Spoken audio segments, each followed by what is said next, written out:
That's a little before my time. Lester Roloff was before my time too, but But he's wonderful. he's timeless though. He's timeless though. When we sang a song. What was the song that we sang this morning? And every time I hear that song, I hear Iris DeMint singing it instead of the actual hymn. What was the songs we sang this morning? Nobody. You guys remember the sermon I did this morning?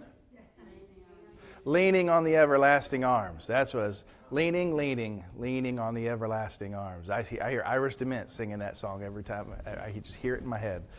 I hear Lester Roloff singing "Victory in Jesus." I mean, they're just some of these great classic hymns that are just sang by good people, good music.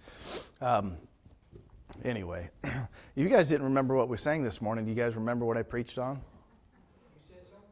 I said something. I did say something this morning, Ken. Thank you very much. I can find out what you said. It's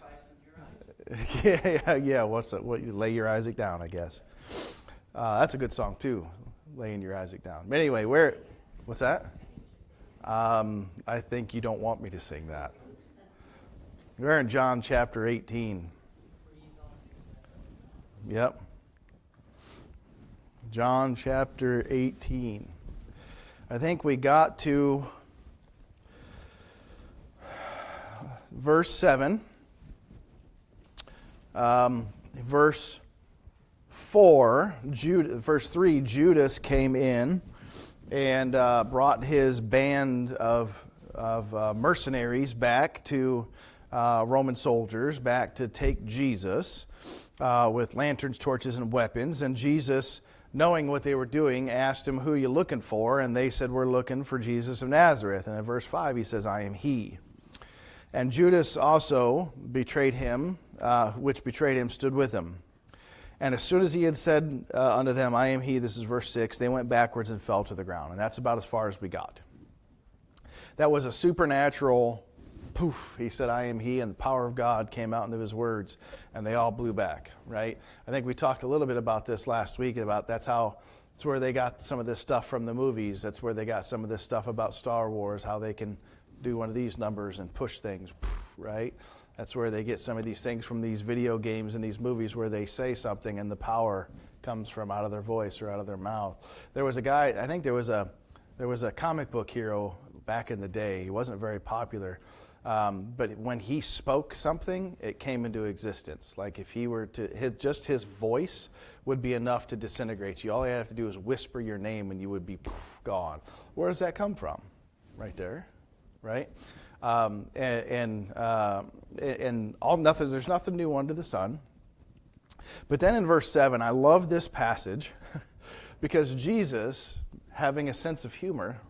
Not only having a sense of humor, but we're going to explain, I think, why he did this. But Jesus, in verse 7, when they're laying on the ground, kind of disheveled, getting up, trying to figure out whose armor's where and where'd my sword go and my helmet came off and all this other stuff, and they're trying to figure all that out.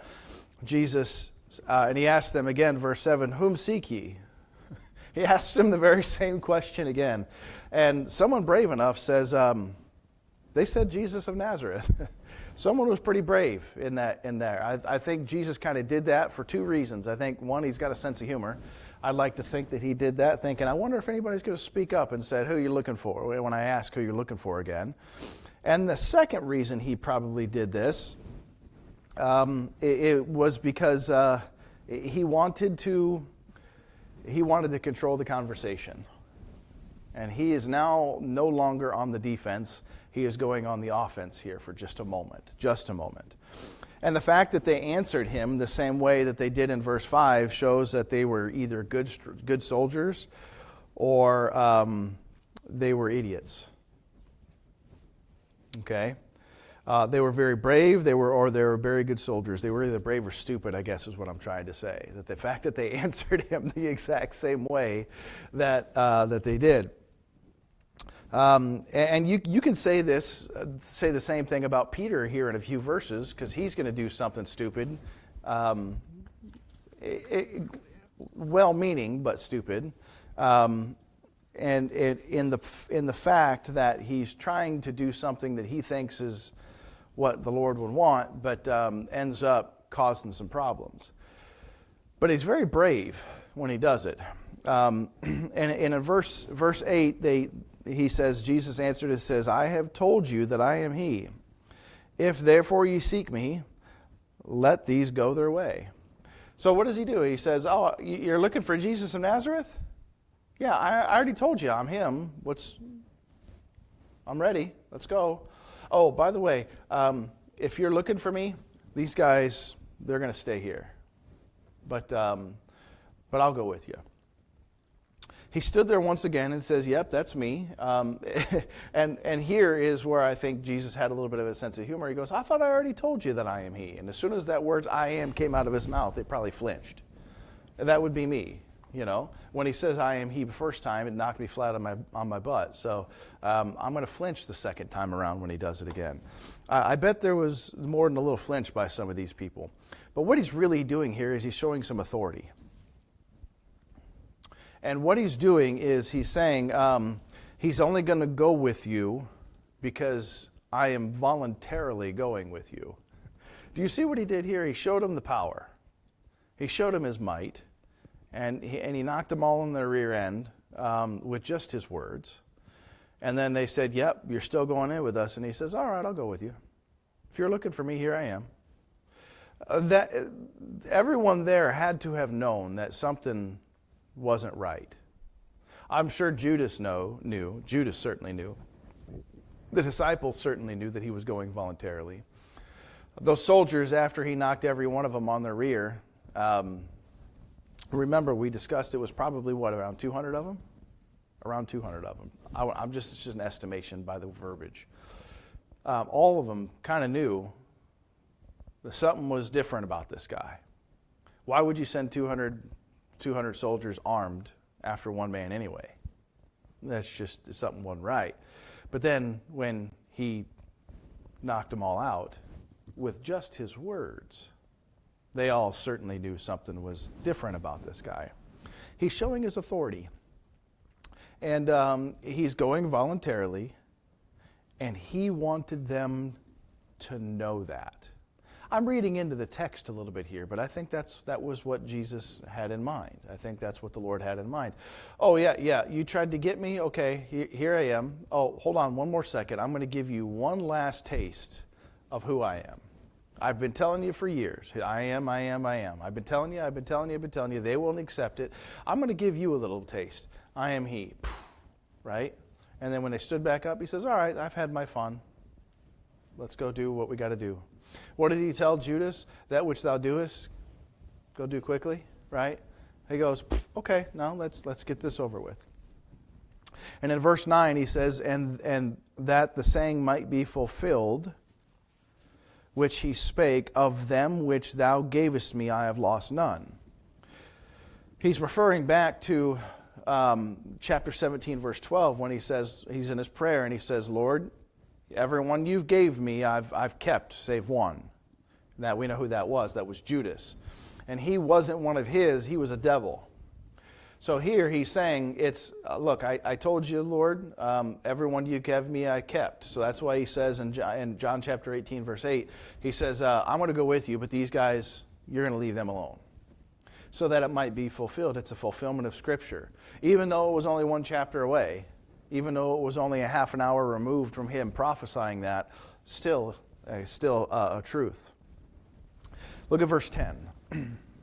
And when Simon Peter, having a sword, drew it, and smote the high priest's servant, and cut off his right ear, the servant's name was Malchus. Okay? A couple things about this.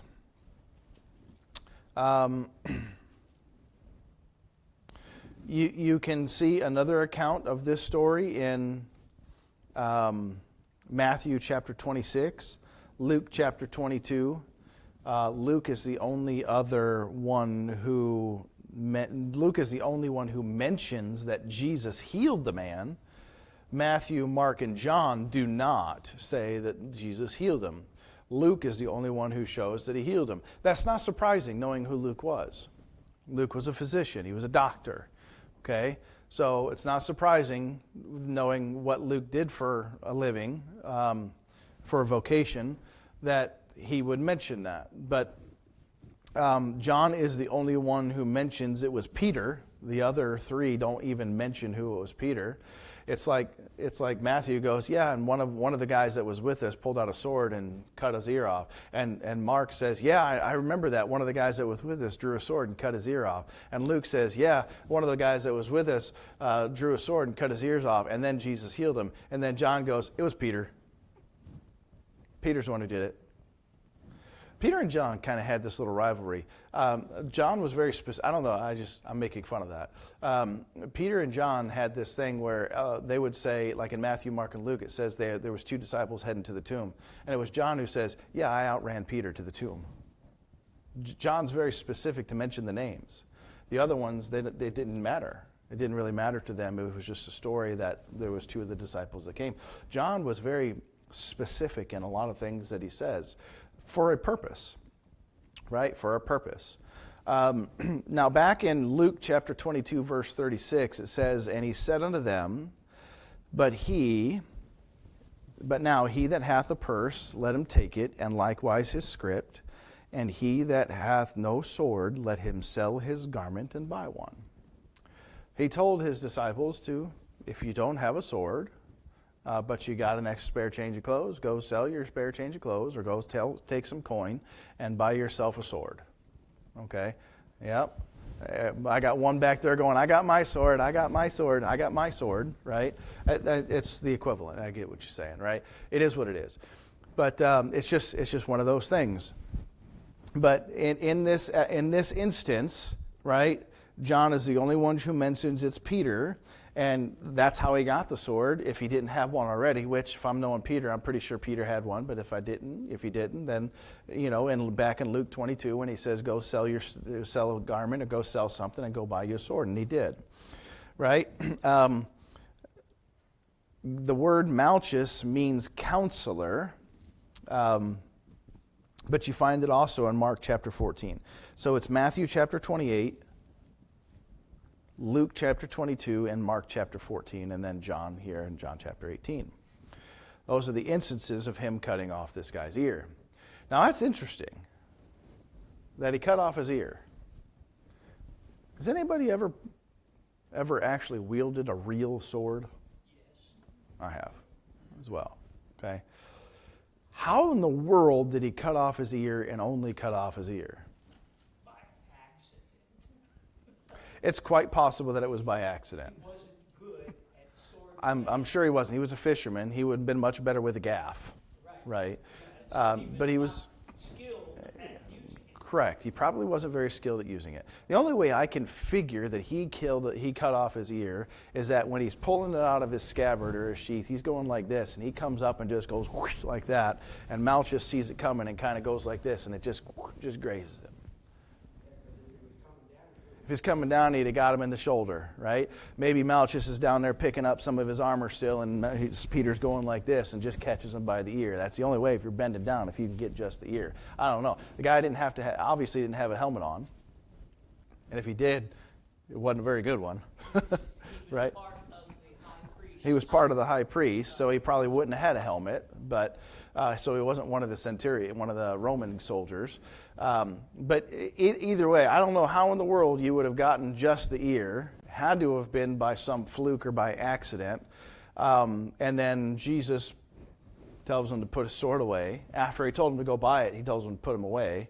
And then he picks up the ear and puts it back on him and says, "You're made whole." Now, why did he do that? Anybody have an idea why he healed him? Because it would have been an offense punishable by death for an assault on one of the high priest's men, according to the religious Jews' law. Yes. Who could argue about it, but he couldn't really attack it. Right. So the only evidence that Peter ever committed an assault was the blood on his shirt. Everybody else was just hearsay. How in the world did he say, he cut my ear off? What are you talking about? He cut your ear off. Your ear's all still on your face. There's no way he cut your ear off. He took away the punishment. He took away the crime. Otherwise, Peter could have been put to death according to the high priests. So that's what he did. Any questions? Chapter 18, verse 11. And said Jesus unto Peter, put up the sword unto the sheath. The cup which my Father hath given me, shall I not drink? Now, that's interesting. That's an interesting phrase, a way to phrase that. This cup, it's two things. Two things here. It's spoken of in Matthew chapter 20. Let's look over here in Matthew chapter 20. We'll come back to John, but look over here in Matthew chapter 20. Matthew chapter 20, look at verse 50 and 51. Nope. Oh, verses 20 and 23. 20 through 23. This is James and John's mother speaking, and then came to him the mother of the Zebedee children with her sons, worshiping him, and desiring a certain thing of him. And he said unto her, What wilt thou? And she said unto him, Grant that these my two sons may sit, one on the right hand and the other on the left in thy kingdom. And Jesus answered and said, Ye know not what ye ask. Ye are able to drink. Are ye able to drink of the cup that I shall drink of, and to be baptized with the baptism that I am baptized with? They say unto him, We are able. So the cup is speaking of something. The cup we know that he's talking about, it's suffering. Are you able to suffer like I've suffered? And are you able to be baptized like I've been baptized? Are you able to serve like I have served? And he said unto him, Ye shall drink indeed of my cup, and be baptized with the baptism I have baptized with. But to sit on my right hand and on my left is not mine to give, but it shall be given to them for whom it is prepared of my Father. This baptism that he's talking about, and this cup that he's talking about, is the baptism of suffering and the cup of suffering. The second thing is it's the cross, but it was his death, but it's not just his death, right? It wasn't just his death. It was all the things that came along with his death. His cup was the death on the cross. This cup is talked about in all four Gospels. All four Gospels. It's found in Matthew chapter 28, verse 39. It's found in Mark chapter 14, verse 36. It's found in Luke chapter 22, verse 42. Let's go over there to Luke. Luke chapter 22.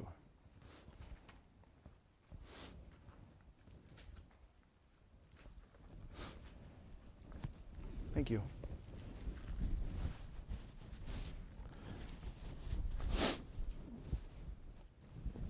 Luke chapter 22. Let's look at verse 40. Luke chapter 22, verse 40, and he says, this is disciples. This is actually just a few moments back in the story, but it's in Luke's account. And he says, and he was at the place, he said to them, Pray that ye enter not into temptation. And he was withdrawn with them about a stone's cast, and he kneeled down and prayed, saying, Father, if thou be willing, remove this cup from me. Nevertheless, not my will, but thine be done. And there appeared an angel unto him from heaven, strengthening him. And being in agony, he prayed more earnestly, and his sweat was as it were of great drops of blood falling to the ground.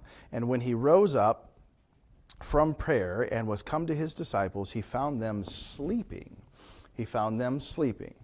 All right, so one more. Let's go one more verse. Might as well finish this up. And he said unto them, Why sleep ye? Rise and pray, lest ye enter into temptation. Okay, so this 47, we just read to 46, but verse 47 is when Judas comes in with his men to betray Jesus, with that multitude of soldiers to betray him. So we're right in the same context of the story. And so his cup that he's praying about, let this cup pass from me, let this cup pass from me, let this cup pass from me, is not just his death on the cross. It is his death on the cross, but it's everything that comes with it. His death on the cross was necessary. It was absolutely necessary. But it was something that he despised. He despised it. And he says that in Hebrews. Hebrews chapter 12, verse 2. I'll just read it real quickly. Hebrews chapter 12, verse 2 says, looking unto Jesus, the author and finisher of our faith, who for the joy that was set before him endured the cross, despising the shame, and is set down on the right hand of the throne of God. So the cross was a shame. And it was the shame that Jesus Christ was asking to be passed from him. That's what he despised. He understood that the cross was necessary. It had to happen. It was the shame that Jesus Christ didn't want to bear. The shame of what? Becoming sin. 2 Corinthians 5:21, for he hath made unto him to be sin for us who knew no sin, that he might be made the righteousness of God in him. Jesus Christ was made into sin. He had all that sin put upon him. Whose sin? Well, the disciples and everybody that came before him and them in Abraham's bosom, and everybody who was there at the time, and everybody who was present at the time, and everybody who was alive at the time, and guess what? Everybody who's alive today, up until today. Everybody's. Whose sin? Mine. Whose sin? Yours. He was made sin, my sin. He became my sin, and it was nailed to the cross, and I bear it no more. That's a great verse. My sin was nailed to the cross, and I bear it no more. Praise the Lord. It is well with my soul. I mean, that's not in the Bible, but that's biblical, right? Those words. So he became sin for me so that I didn't have to bear my own sin. That's what Jesus was ashamed of. That's what Jesus looked at it and says, Lord, if that's possible, let that pass for me. Jesus wasn't afraid of dying. When he died, he knew exactly where he was going. Didn't he? I mean, he was going back home to his Father. If anything, he welcomed it. But he didn't want the things that happened before it. I mean, I'm sure he didn't want to get beat, and I'm sure he didn't want to get crucified and all that sort of stuff. I understand that. If that was me, that's what I'd be praying about, right? Lord, just make him end it quickly. That way I don't have to suffer. That was the suffering. That's the cup. But it was also the bearing of the shame of sin and iniquity. It got so bad that nobody would even be able to look upon Jesus when all that happened. Why do you think it went dark for the space of an hour? Because you couldn't even look upon Jesus Christ when it happened. On the cross, it went dark. Well, the scholars say, oh, that was just an eclipse. Well, it might have been an eclipse, but it was an eclipse with a purpose. He promised it. Right. He says it was going to happen. Darkness at noon. Right. Darkness at noon. Right. And, well, that was just an eclipse. It just happened to be, okay, fine. I don't really care if you want to explain it away like that. But the eclipse had a purpose. If you want to say it's an eclipse. It had a purpose. It was to cover up the fact that Jesus Christ became something that you couldn't even look upon because of the sin and shame. He was glorified and lifted up on that cross. The shame, the sin was not a part of his glorification. That was not part of his glorification. You know what the sin was? That was part of your reconciliation. That was part of your justification. That was part of your imputed righteousness. All of that was made possible because of your sin being put on him. That Jesus Christ hated sin. Hates sin. Present tense. Hates sin. And he didn't want nothing to do with it. Lived his whole life, 33 and a half years old, never sinned once in his whole life. He hated it that much that he abstained from it for that long. And weak flesh like a man's. And he abstained from all that. And then what happens? He has to take all of the world's sin on. I don't know about you, but I'm ashamed of my own sin. I can't bear yours. Right? I mean, think about that. I couldn't bear. It's hard. I mean, it's hard. And I'm not saying this to discourage anybody from coming to me and talking to me. That's what I'm here for, and I'll gladly do it. But man, I tell you what, when somebody comes to me and they're pouring their heart out, and this and that's gotten them into a bind, or this and that, or family members this or that, whatever, it doesn't matter. Man, that burdens me, man. That weighs me down. And I'm not trying to say that to say don't come to me, you make me feel bad. That's not what I'm talking about. I take that very seriously, and that's a heavy weight It really is. To bear one another's burdens. That's what we're commanded to do. That's my purpose, is to bear one another's burdens, all your burdens. And I tell you what, man, that's some serious stuff. And he didn't just bear mine. Mine's heavy enough, but he bore mine, and yours, and yours, and yours, and yours, and yours, and yours, and yours, and yours. And that's just this church. I mean, can you imagine all the sins of the world? Not even just the ones who would accept him. All the sins of all the people. He became sin. I mean, that's what he was saying. That's what the cup was. He says, that's the cup of the wrath of God. Becoming sin. And the Lord's like, take that away from me if it's possible. If there's not another way, I'll go to the cross, Lord. Just don't make the shame. Don't make the sin, Lord. That's the cup. That's the cup I honestly think he was talking about. Sure, it was the suffering. Sure, it was his death. But really, I think the thing that Jesus Christ was most fearful of and most praying real hard. I mean, did you guys catch that when we read that in Luke, when he says he went back and he was praying, and it was as his sweat was drops of blood? I mean, that's a pretty fervent prayer, isn't it? Any of you guys ever prayed and got kind of weepy? You've been in such a binder and such tumultuous times that you barely get out the words, "Dear Lord," before the waterworks start showing. You ever tried to speak when you're crying and bawling like that? Your prayers sound more like moans than they do actual words. Jesus is not only weeping, he's not only so tensed up and not only so amped about all this that's going on, he's sweating. And he's sweating out of every pore of his body. And he's sweating and he's so fervent in his prayers that it's as if it were blood. I mean, he's sweating blood, man. I don't know anybody's ever prayed like that.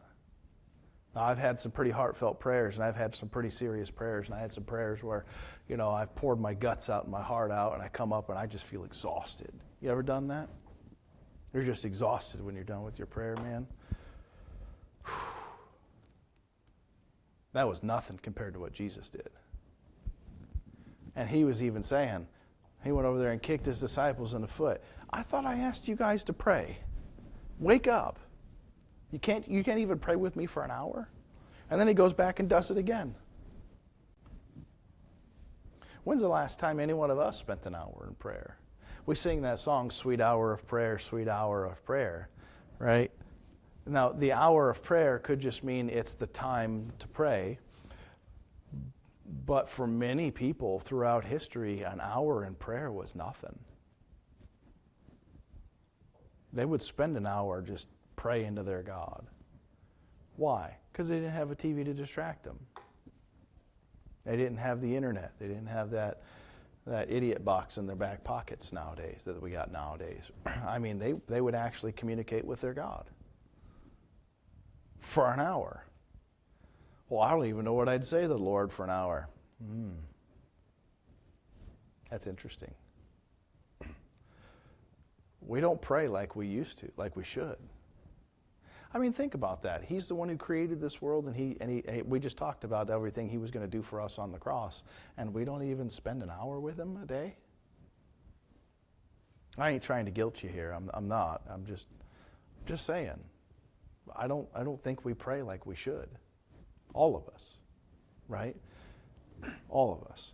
I know when I'll tell you what, I know when at the end of the day when I lay down in bed and I say my goodnight prayer, sometimes that's all I can do to get, God is good, God is great, man. Thank you so much for everything you did. Thank you for protecting me one more night. By the time I put that stupid mask on my face, done. Right? I mean, think about that. We don't pray like we should. All right, enough of that tangent. Verse 12. And the same day, I'm still in Luke. John chapter 18, verse 12. And the band and the captain and the officers of the Jews took Jesus and bound him. So Jesus went with them. Turn with me real quick to Philippians chapter 2. We're only going to read one verse.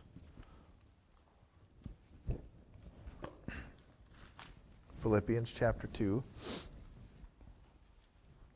They bound him. That's interesting.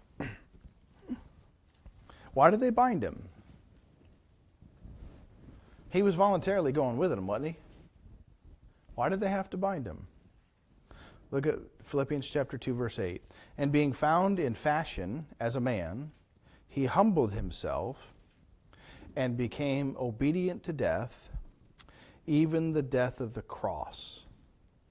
Okay? He chose obedience at this moment. And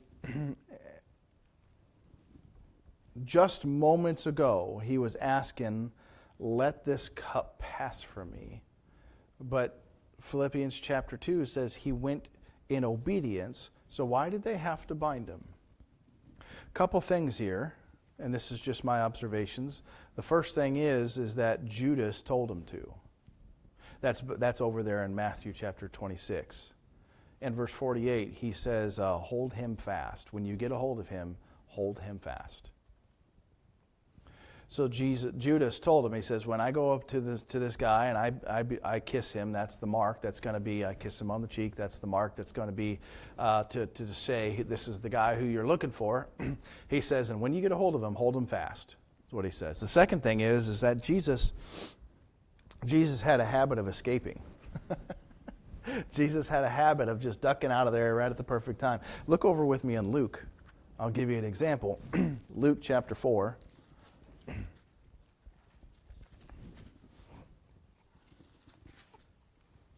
Luke chapter 4, verse 29. And he rose up and thrust him out of the city and led him to the brow of the hill. Okay. What was the offense here? Well, here let's read verse 29. Rose up and thrust him out of the city and led him unto the brow of the hill, whereunto the city was built, that they might cast him down headlong. They went to go throw him off a cliff. I mean, when they say jump off a cliff, that's what literally they were telling Jesus there to go do. Go jump off a cliff, and we're just going to help you jump. Okay. Well, what was the problem? What was the thing that caused him to get so upset? He brought up one man's name. Yes. Yeah. Okay. He brought up Naaman, the Syrian. A Gentile. I mean, how sensitive can you be? I mean, we talk about these, we call them snowflakes today. We call them those snowflakes who can't handle any kind of pressure. I mean, what are these guys? All he did was mention Naaman and the woman that was with him, right? And now they want to jump up, they want to throw him off a cliff. In John chapter 8, verse 59, they took up stones to kill him when he said, before Abraham was, I am. And then it goes on to say, Jesus hid himself and went out of the temple, going through the midst of them, so passed by. But back there in Luke, we didn't read the last verse that I had meant to read. Luke chapter 4. Did we read verse 29? And he rose up and thrust him out of the city and led him to the brow of the hill, whereupon the city was built that they might cast him down headlong. Look at verse 30. But he passed through the midst of them and went his way. They're trying to kill him. Here in John chapter 8, they're trying to kill him. And you know what it says? And he disappeared through the midst of them. In Luke chapter 4, it says they're going to go throw him off a cliff. I mean, they got a group of people like pushing him along, getting ready to throw him off the cliff. They get to the brow of the cliff, and Jesus goes, stop. He turns around and says, I think that's enough for the day. And he just walked right through them. He had this habit of just escaping and disappearing at that opportune moment, right? That they were going to take him. So the second reason I think they bound him is because they were warned that once you think you got him, you don't got him, because he just kind of seems to disappear. Another reason why you might bind somebody, when you get arrested, they handcuff you, right? And they they parade you in front of the people going into the station and all that other stuff, whatever. Right? They wanted to shame him. They wanted to shame him in his arrest. Right? We're going to learn here in just a few minutes that the high priest had already commuted a death sentence onto him. So that was something you would do to somebody who was worthy of death. You don't let somebody who's worthy of death just walk in, right? You bind them. And here's really the most important one. You bind something, that's what you do to a sacrifice. That's what they did to a sacrifice. They would bind the animal when they brought him to the high priest. And we read about it this morning in Genesis chapter 22, verse 9. Isaac, being a type of Christ in the passage, it says that Abraham got all the wood, put the altar together, and bound Isaac and put him upon the altar. And Isaac is a type of Jesus Christ in the passage. I mean, it fits. He put him on the altar, bound up, just like Jesus Christ was bound and then put up on the altar. Psalm 118, verse 27 says, God is the Lord, God is Lord, which hath showed us light. Bind the sacrifice with cords, even to the horns of the altar. That's what you were supposed to do. You were supposed to bind up your sacrifice. Jesus Christ became that sacrifice. So what did they have to do? They had to bind him up. They did that just to keep the typology, just to keep the type of Jesus being a sacrifice. The Bible tells us that Jesus was a sacrifice for sins. And after he sacrificed himself for sins forever, once forever, he sat down on the right hand of God. That's in the book of Hebrews. So they did this just to keep that typology. They're getting ready to lead him into a false trial. They're getting ready to lead him into a mockery. And they didn't want to have any kind of say of, why is he walking loose? I mean, think about that. Two times that's marked before, Jesus just kind of disappeared right through them. Now, that time in Luke chapter 4 where it says he passed through the midst of them, I don't know if he made himself invisible, or I don't know if he just says, stop, and then get out of my way, and parted them like the Red Sea, and just walked in the middle of them. I don't know which one that was. But we do know that they were aware of it, so they bound him up. Verse 13. John chapter 18, verse 13. And led him away to Annas first, for he was the father-in-law to Caiaphas, which was the high priest that same year. You're going to hear two names, Annas and Caiaphas. And, some scholars might be quick to point out that there's a discrepancy. Well, it says you have two different high priests. According to the Jewish law, you couldn't have two high priests. That's true. According to the Jewish law, you couldn't have two high priests. Unfortunately, what the Jews were doing here had nothing to do with the Levitical priesthood that the law had instated. They had strayed so far from it that they actually had two high priests. And if you want the reference for that, it's in Luke chapter 3, verse 2. It actually says Ananias or Annas and Caiaphas, the high priests. It actually says that. Luke explains that. According to law, they were only supposed to have one, but they weren't very good Jews, I guess you can say. They didn't adhere to themselves to the law very well, did they? All right, verse 14. Now Caiaphas was he which gave counsel to the Jews that it was expedient that one man should die for the people. There it is. Caiaphas had already passed judgment. He had determined in his heart and in his mind that Jesus was going to die. And there's evidence of that back just a few chapters in John chapter 11. John chapter 11, verse 47. 11:47, it says, They gathered the chief priests and the Pharisees a council, and said, What do we? For this man doeth many miracles. If we let him thus alone, all men will believe on him, and the Romans shall come and take away both our place and nation. You can see right there what their interest was. The high priest and the council's interest was not about the Messiah. The high priests and the council got together. Why? to help preserve their power. That's what they were interested in.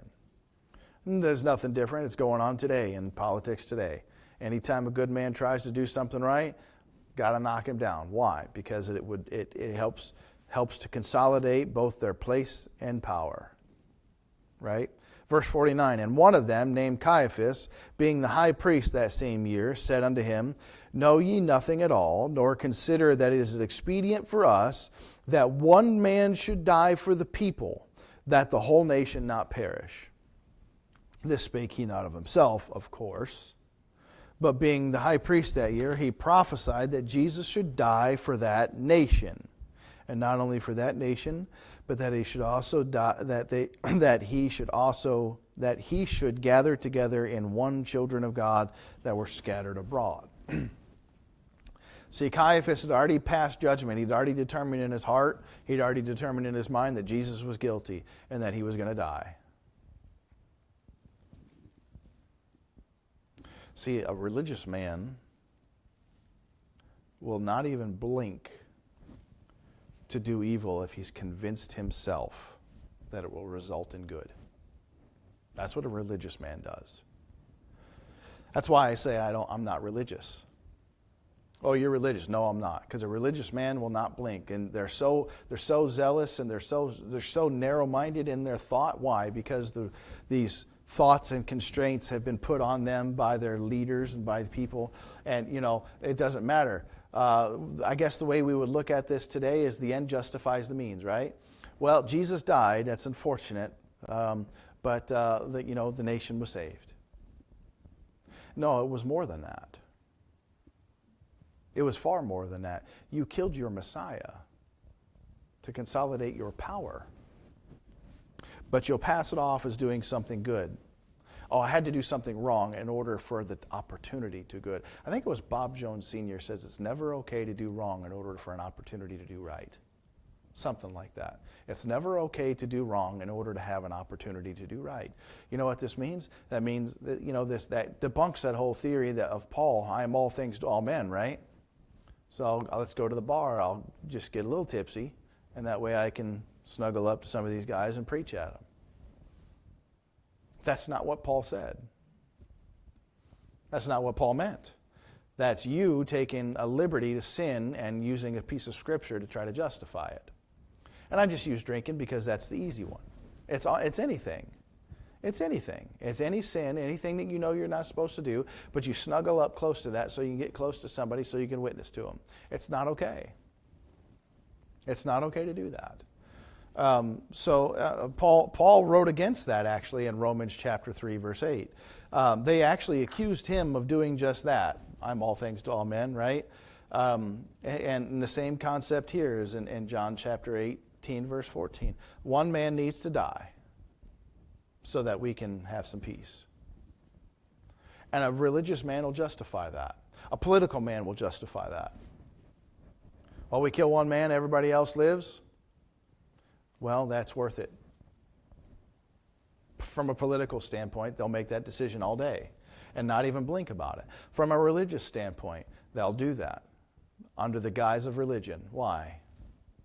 Because they don't have the mind of God. They have a religion. This is one of the reasons why I say I'm not a religious man. Because, have you heard things have been done throughout history that are just absolutely horrific, all done in the name of what? Religion. Entire peoples have been slaughtered in the name of religion when God wasn't in it. Now, don't get me wrong, there's times where God says, I want you to go and wipe them out because they're wicked. Every one of them. He did it to 4 cities. It wasn't just Sodom and Gomorrah that were destroyed that day. 4 cities were destroyed that day. There was 2 others. Why? Their wickedness. I'm not saying that God's judgment's wrong, but what I am saying is that you don't get to make that judgment. That's not your judgment to make. That's the Lord's. So stop trying to be God. Let God make that judgment. Well, it makes sense. It just makes sense that one person should die so that the nation can be saved, right? Well, it makes sense to you, but his ways are not our ways. And his thoughts are not our thoughts, and his thoughts and his ways are higher than my ways and my thoughts. So maybe, just maybe, I ought to defer to God and leave that to him. All right, chapter 18, verse 15. Ooh, I don't really know if I want to get into this. Verse 15, and Simon Peter, we can get into it. We're not going to quite get to the denial yet. And Simon Peter followed Jesus, and so did another disciple. That disciple was known unto the high priest, and went in with Jesus unto the place of the high priest. If you run Matthew, Mark, Luke, and John, you'll notice that there's actually 3 people that followed Jesus. 3 of them. Peter is the only one that's named. We know that. He's named in every gospel that Peter followed after him. Okay? And the reason that Peter was named in almost every gospel about that was because that is where the denial happened, right? The fulfillment of that scripture. There's another one that I believe to be John. Okay? Doesn't name him to be John. It just says another disciple. And then there's the unnamed man in Mark chapter 50 through 52. Mark chapter 14, verse 50 through 52. It says there was a certain man that went after him, and then a young man tried to stop him. Okay? And then it says that the certain man wouldn't be stopped, and the young man grabbed onto his garment, and the certain man didn't have anything under his garment, and he ripped his garment off, and he went about naked. That's the story. Okay? So the mystery man might just be some random follower. I don't know. I heard one person preach that it might be the rich young man in Mark chapter 10. It is possible Mark chapter 10 and then Mark chapter 14 might be talking about the same person. It's in the same gospel, written by the same author. It might be. That young man was devastated by the command to go forth and sell all that he had, right? Mark chapter 10, a man approaches Jesus and he says, hey there, good master. And he says, why callest thou me good? He says, that which is good is God. And then he says, you're right. And he says, what do you need? And he says, take me with you. He says, go do the commandments. And he says, I've done that from my youth. And he says, but you're lacking. He says, you lack yet one thing, is what he says. He says, go sell everything you have and give it to the poor, and then follow me. And he went away devastated because it says, because he had much good. He was rich. Now here it says there was a certain man, and he couldn't even afford undergarments. Was it him? It's fun to think like that every once in a while, but I don't know. But that young man, it's possible that it was him. The very last verse in that passage that talks about that young man, the rich young man, says, "For with God all things are possible." He didn't think, we always say that young man went his way and there's no way he sold everything. The last verse in that passage says, with God all things are possible. It is quite possible that he sold everything and followed him. The second disciple that followed him was probably John, writing about himself, probably. Most of the scholars, most of the commentators would agree that it's John. It never comes right out and says it. It makes sense that it's John. Because it says that they were known unto the high priest. The Zebedee family was very well known. It makes sense to be John. And also, by that same token, it makes sense to be James, by the same token. The reason I say it's John is because it's probably about John writing about himself, which we know he does. But I have heard some other people in commentaries think it might be Nicodemus or Joseph of Arimathea. There's nothing to say that it's not. There's nothing to say that it is. I guess it really doesn't matter. But it just says a second disciple. Again, just like who wrote the book of Hebrews. It doesn't really matter who the disciple was. It says a disciple went in with him. All right, and we don't have time to get into Jesus' betrayal because his first denial comes in verse 17. His first denial comes in verse 17. Any questions or comments? Anything you'd like to add? Tell me I'm crazy. No? You guys will tell me that later? Okay. Brother Aaron, would you pray for us, please?